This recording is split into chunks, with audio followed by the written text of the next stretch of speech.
Welcome to New York's #2 sports show. The Yankees lose their first series of the season. They lose 2 out of 3 to the Toronto Blue Jays, but kind of the opposite of the last couple of series where the Yankees lose the first two and then actually salvage the series. They avoid the sweep with actually a ninth inning comeback. So, again, kind of a reversal where this episode could have had a lot more of a negative tone. It ends up not being so bad. The Yankees record sits at 13-6, which is really good overall. But, we're definitely starting to see some things that are a bit of a continued concern. And, I think that the Yankees, it's going to be tough as far as this division. And we knew that. I mean, it's a very competitive division. Each team, as of this recording, I believe is over 500 in the AL East. At the very least at 500. Let me just confirm that. Yep.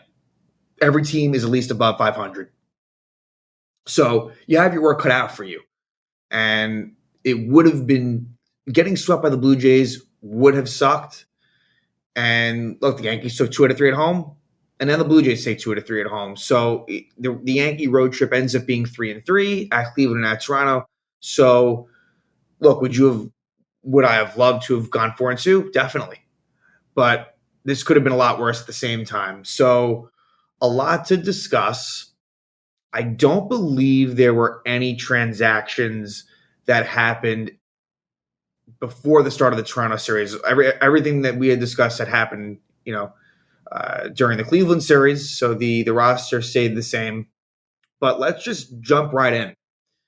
So game 1 in Toronto is between Luis Gil for the Yankees and Chris Bassett for the Blue Jays. And as I kind of thought, Chris Bassett is capable, very capable, of putting up like some good outings.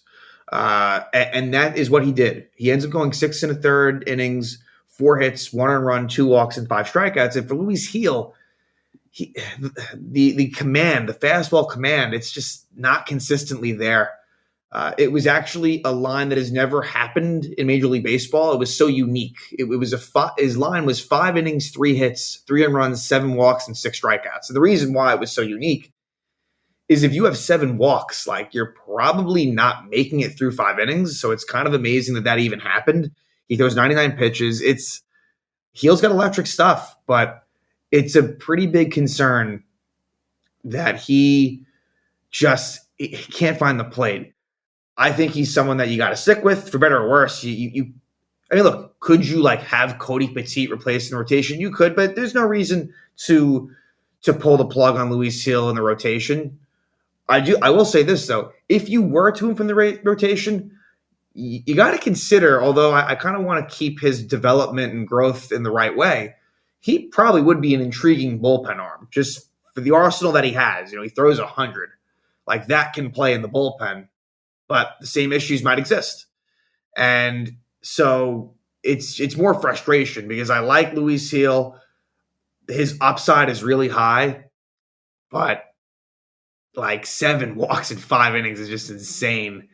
So, and then even beyond that, there was a wild pitch that was involved as well that proved costly. And, could some blame go to Austin Wells? Maybe. That might be fair, honestly, but still.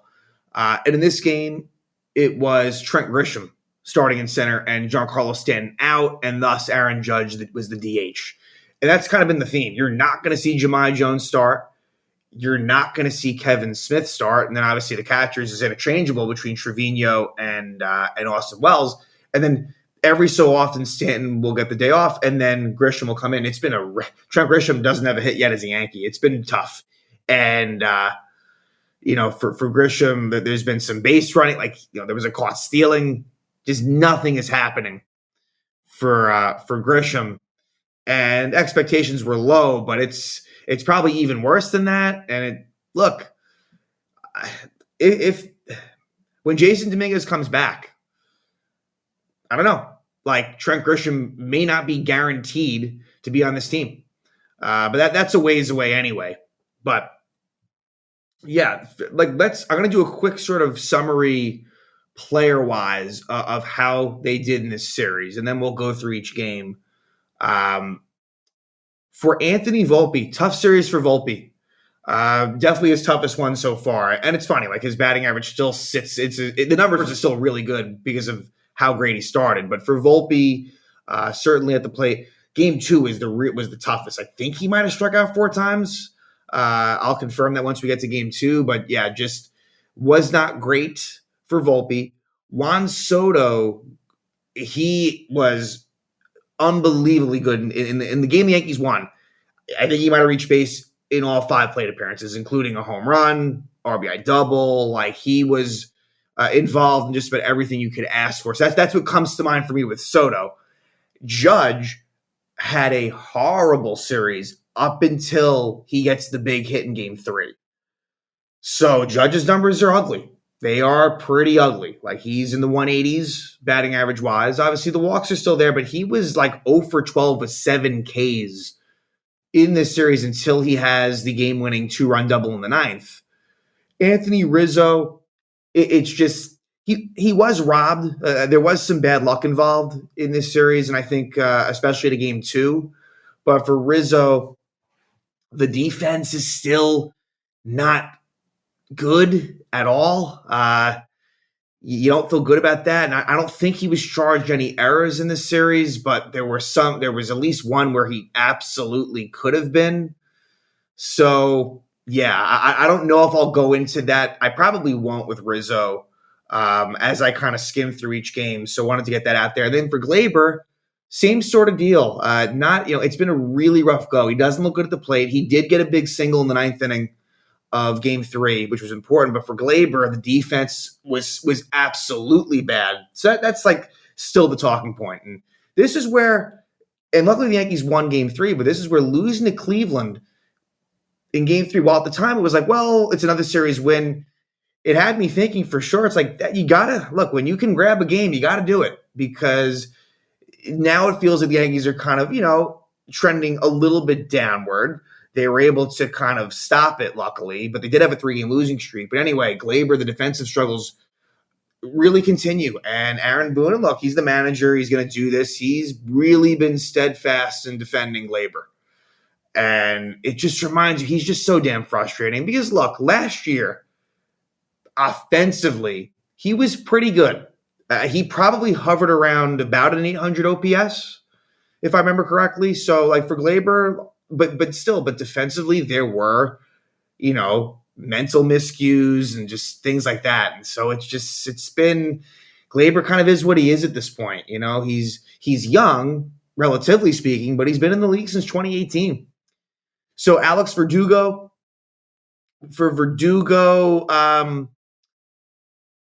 I guess a so-so series, did have a really big double in game 3. So for Verdugo, he hasn't really quite got going, but I'm confident that he can get there. And then Oswaldo Cabrera, I thought he had a really, I will say there were some big spots where Oswaldo didn't come through, but I thought that he did a nice job for sure. And for Oswaldo, I want him to stay in the lineup. DJ LeMahieu, he's starting a rehab assignment very shortly. He's probably now about a week away, or I would guess.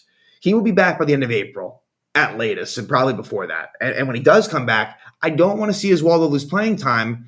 Like, that's where it's almost like, hey, sorry, Glaber. Like, LeMahieu at second, Cabrera at third, every now and then, at least. And look, and DJ himself might lose some playing time. So, but unfortunately, I have a bad feeling Oswaldo is going to be the one that gets screwed. And it's just not fair. I like what he's doing up there. And then for the catchers, for Wells, the struggles kind of continue. For Trevino has been looking pretty good, actually. And he had a really big hit in the 3rd game. So for Trevi, it's good to see that he, I was starting to get a little bit frustrated, but now he has definitely, he's hitting the ball hard, not striking out quite as much. And that's kind of the Trevino that we saw a lot of 2022. So Heel versus Bassett, which already for me was advantage Toronto. And the Yanks do take the lead in the 2nd inning. It is an RBI single by Oswaldo to make it 1-0. And that would be the only run they would score, though. And this was a low-scoring game, only 4 hits on each side. The Yankee offense was pretty stymied by the Toronto pitching, but by the end of it, it got going when it had to, which is good. But it was looking pretty ugly, honestly. It really was. Up until, I would say, like the end of game 2, and then, of course, the end of game 3. But for Toronto, it's a bases-loaded walk for Isaiah Kiner-Falefa with no outs in the second. So the former Yankee gets that bases-loaded walk.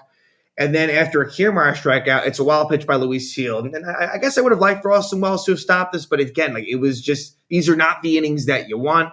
That makes it 2-1. And again, not a whole lot of chances really from there. I mean, Anthony Volpe reaches second in the third inning, and Judge rounds out and Rizzo lines out in the third. A pretty big 2-out RBI double by Alejandro Kirk, and that started out with a leadoff infield single by Bo Bichette, where Glaber it was a tough play, to be fair. But maybe it's a play that could have been made, but wasn't. And ultimately, the Blue Jays score to make it 3-1 on that Kirk RBI double. And that was the scoring for the rest of the game. I mean, Trent Grisham, he gets a walk, but then is caught stealing. It's again, for Grisham, you can't be thrilled as a Yankee fan with what you've seen from Trent Grisham. And, trying to get something going, a leadoff walk by Soto, but then it's foiled by an Aaron Judge strikeout and Anthony Rizzo double play. Ron Marinaccio comes in, and he would end up actually pitching 2 scoreless innings. So a good sign for Marinaccio as he kind of works his way back on in the big leagues. But Tim Mayza replaced Bassett in the 7th inning. And in the 8th, Chad Green goes 1-2-3 against his former Yanks. Dennis Santana pitches a 1-2-3 8th, and Yimi Garcia goes 1-2-3 in the 9th. The Yankee offense really cold in this one, and they lose 3-1. So at this point, it's a 2-game losing streak for the Yankees. Let's go to game 2. So game 2 was a pitching matchup, I should say, between who was on the mound in game 2? Was this Nestor? No. Sorry, this is Rodon. Carlos Rodon, frustrating. That's all I have to say. I just don't feel good about Rodon. I don't. Everything's a struggle, and putting guys away is tough. And I didn't really love this matchup either. Kikuchi was great. He was even better than Bassett. Kikuchi, 6 innings, 4 hits, 1 earned run, 1 walk, 9 strikeouts. He seems to get better and better versus the Yanks, and just in general, Kikuchi looks really good for Toronto. And then for the Yanks, like I said, Rodon, 4 innings, 5 hits, 3 earned runs, 4 walks, 5 strikeouts. He throws 101 pitches in 4 innings. I mean, even worse than Heel. Heel at least got you through 5 with 2 less pitches. Rodon, 101 in 4 innings. It's just unacceptable. Totally unacceptable. And so, let's see. Rodon, his whip is 168. That is horrendous. So I know people want to, the first few starts, let's be positive. He really had to grind through. I mean, it's just been, look, the ERA sits at 3.66, and that is what it is. Only 18 strikeouts, 19 and 2/3 innings. This is someone that put up ridiculous numbers in 21 with the White Sox, and then even more impressive in 22 with the Giants. And so yeah, color me unimpressed by Carlos Rodon. It is. Look, this is a 6-year contract. There's a lot to be determined, but yeah, I'm very down on him and really don't feel good about him. Hey, I hope to be proven wrong.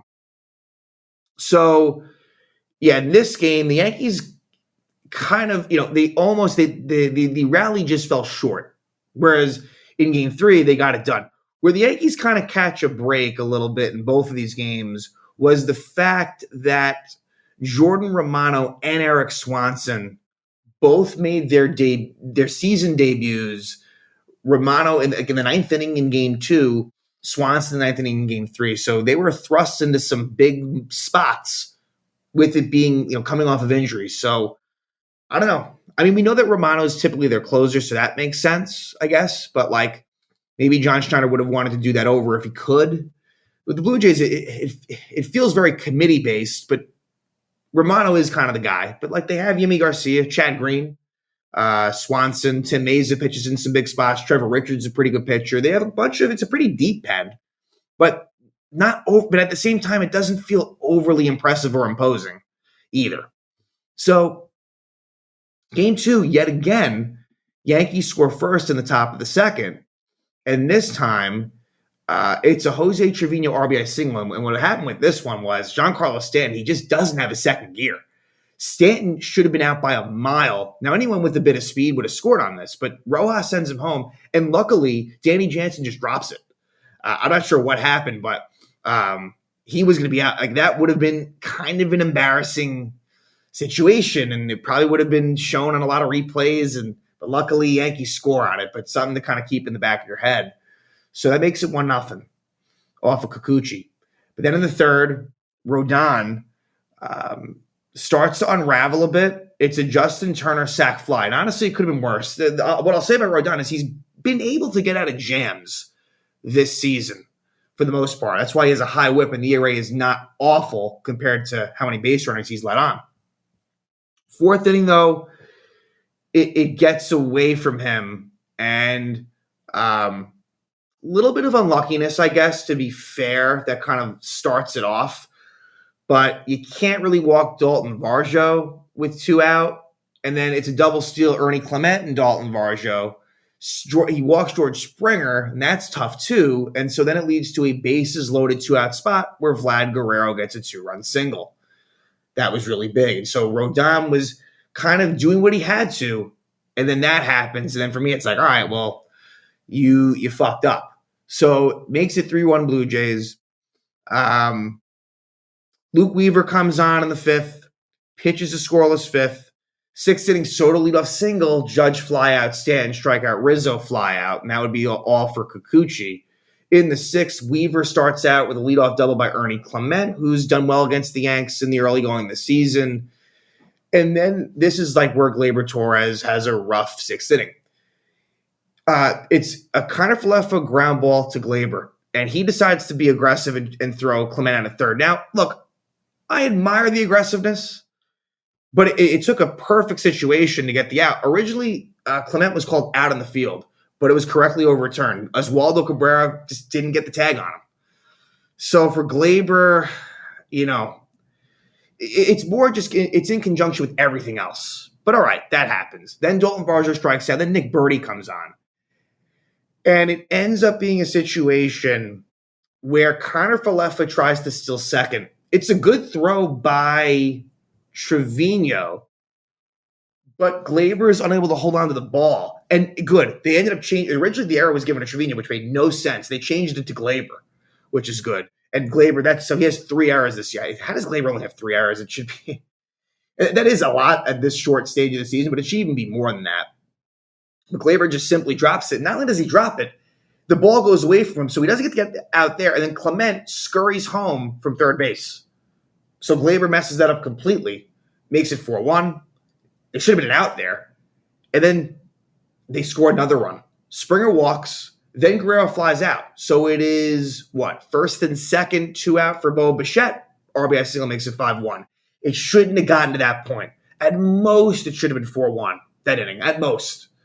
And that would be definitely costly for the Yankees. We go to the 7th. Trevor Richards comes on. Yankees get a run, a couple of runs back, actually. Gleyber walk, Verdugo double, RBI ground out Trevino, and a sac fly by Cabrera. Makes it 5-3. Birdie would pitch the 7th as well. 8th inning, Yimi Garcia goes 1-2-3 versus the Yanks. Victor Gonzalez throws a scoreless inning in the bottom of the 8th. And then Jordan Romano comes on in the 9th.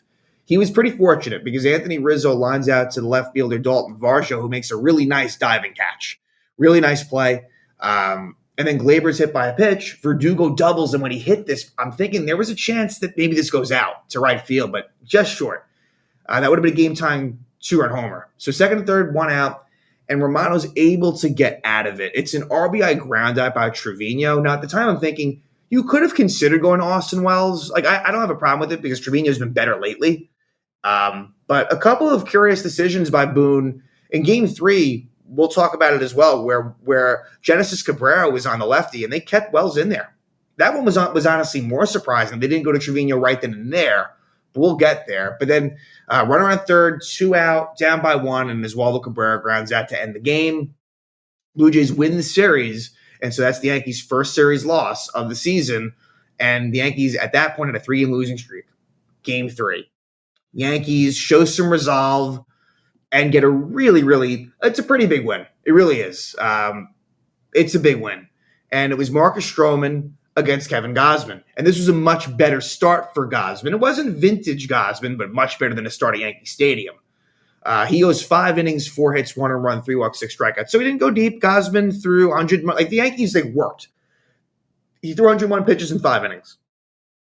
For Marcus Stroman made just a couple of mistakes. One that was costly, but look, all in all, you'll take it. Stroman, 5 1/3, 6 hits, 2 runs, 2 walks, 2 strikeouts. So, hey, not an overly impressive line, but it's the 2 runs allowed and getting you into the 6th inning. So Stroman, to this point in the season, again, it's kind of a low bar, but I would say he has been certainly the Yankees' most trusted starter. And that's the scary thing. I mean, this rotation, it's kind of just been piecing it together. But he kind of keeps him in the game. And let's talk about it. So Blue Jays take the lead in this one. I guess that was a bad omen. I guess taking the lead was not what you wanted to do in this series. In the 2nd inning, it is a 2-run homer by Varjo. And he would not be done, but Varjo makes it 2-0 Blue Jays. And then let's jump to the 5th. Oswaldo Cabrera leadoff double. And then after a couple of outs, Juan Soto. And it's like with a base open. I know you got Judge. I know that. But, man, it's tough to pitch to Soto. He doubles Juan Soto. Doubles. RBI double. This was close to being a homer. Dead center field. Makes it 2-1. And then Judge strikes out. Again, Judge continuing to struggle. And a lot of strikeouts as well. So Judge, he's now at the end of the series, 183. So it's got to improve. But they cut it to 2-1. Then we go to the 5th. And Kevin Kiermaier, it was called a single. Glaber probably should have made the play. It goes into right, and Soto throws Kiermaier out at second. So aggressive base running by Kiermaier. They get a key out there. And, did I skip over? Let's see. What inning was it? Oh, okay. Yeah, it was in the 2nd inning. Oswaldo Cabrera makes a really good play down 2-0. That honestly, like the game could have broke wide open. Vlad Guerrero had 2nd and 3rd, I believe, with 2 out, and Oswaldo keeps it at bay. Great play by Oswaldo. Wanted to give that its credit. But yeah, we go to the 6th. Trevor Richards relieves Kevin Gausman. And he goes 1-2-3 versus the Yanks. Stroman gets in a little bit of trouble in the 6th. Ferguson cleans it up at that point. And that got a little bit dicey as well. But Genesis Cabrera, the lefty, comes on, and he ends up pitching the 7th and the 8th. And in the 7th, with a runner on first and 1 out, they stick with Austin Wells. It was a little surprising. They didn't go to Trevino, and Wells grounds into a double play. And then in the 7th, Dalton Varjo homers off of Caleb Ferguson. Lefty. So for Ferguson, he has not been great. Ferguson has not been great so far for the Yankees. Like, he's had his good moments, but he is kind of one of their trusted guys in there, and it's been, as I see it, a bit of a struggle. So that makes it 3-1. Eventually, Ian Hamilton comes on after Ferguson walks Kevin Kiermaier, and Hamilton gives up that Ferguson run. It's a sac fly by Bo Bichette, and this was a play where Soto catches it in foul territory, and part of me was thinking, maybe let that go. It ends up working out, but the thought did cross my mind. But the Blue Jays make it 4-1. Then in the 8th, the comeback begins somewhat so, and it's Juan Soto who homers. His 4th homer of the season, makes it 4-2. That was a homer off of Cabrera. So Soto now, he's batting .352, and his OPS is 1.055. Like, he's the goods. Juan Soto is just special. So we go to the bottom of the 8th. Hamilton gets 2 outs. Victor Gonzalez gets the last out. Top of the 9th. Eric Swanson making his 2024 debut, a former Yankee prospect, Swanson. and Giancarlo Stanton greets him with a home run, and this got them going. So Stanton, his 5th homer of the year, makes it 4-3. Then Glaber, who really needed it, gets a single. Then Verdugo doubles. So they're all set up. 2nd and 3rd, no out. However, as Waldo Cabrera grounds out, no advance. So now the big at-bat comes up. 2nd and 3rd, 1 out. Trevino, they bring in a lefty, Meza. And now Boone does make the move to go Trevino for Austin Wells.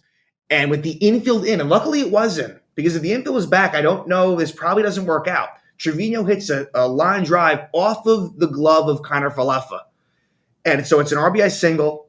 Torres scores, Verdugo to 3rd. So it's 1st and 3rd, 2 out. But then Volpe pops out in a big spot where all you needed was a fly ball. Volpe does not get the job done. But Soto then walks against Meza in a nice at-bat, and it's all set up for Aaron Judge, who at this point has been struggling a lot. I believe Tim Meza was the pitcher where Judge tied Roger Maris's home run record. I believe that was off of Meza. But Aaron Judge on a full count, it's a 2-run single down the left field line. He really needed that. I hope this gets him going. I've said that a lot in these episodes where he'll give you something, I feel like, each series. He'll give you something significant, surrounded by not a whole lot else. But that was huge. Makes it 6-4. Clay Holmes comes out in the 9th. There was a 1-out single by Kiermaier, and the game ends on a beautiful play by Anthony Volpe at short. Vlad Guerrero hit it hard. Volpe makes a diving stab, gets up, makes a nice throw, and the Yankees win the game. So they needed it. They really, really needed it in the worst way possible. Well, worst way, that's a bit drastic, but this was certainly a much-needed win. You did not want to get swept by the Blue Jays, and so they're 13-6. With the Orioles breathing down their neck among other teams, and they will stay within division play heading back home to Yankee Stadium. So now it'll just be it'll be a 7-game homestand with games against 3 against the Rays and then 4 against Oakland. So the tough part, of course, will be against Tampa. Now Tampa, keep in mind, they have one more game tomorrow against the Angels at the Trop. But we know the Yankee pitchers for sure, and I'm going to kind of give you who I think is going to start for the Rays or be the bulk guy for the Rays. Game 1, Clark Schmidt, who needs to find a way to give the Yankees more length. I mean, we can say that about a lot of other starters. And for the Rays, I think it'll be Tyler Alexander, the lefty. He may not start, but he'll be the bulk guy at least. I think that's who it would line up to be. Then Game 2. For the Yanks, it'll be Nestor Cortez. He needs to rebound after a rough outing versus Cleveland. And so it'll be Cortez against Zach Eflin. So that'll be a tough one. And then Game 3 will be Luis Gil, who, got to keep the walks down. And so it'll be Gil versus probably Aaron Savali. So a big series. John Sterling will be honored, I believe, on Saturday. He is retiring effective immediately, so I'm sure they'll try to put together a nice little ceremony for him. Pre-game would be my guess, but yeah, Yankees end the road trip. They leave Cleveland and Toronto and go 3-3, and they will head back to the Bronx and hope to get back on that series-winning way, and hopefully they can use this last Toronto game as a springboard into the homestand that will begin against the Tampa Bay Rays.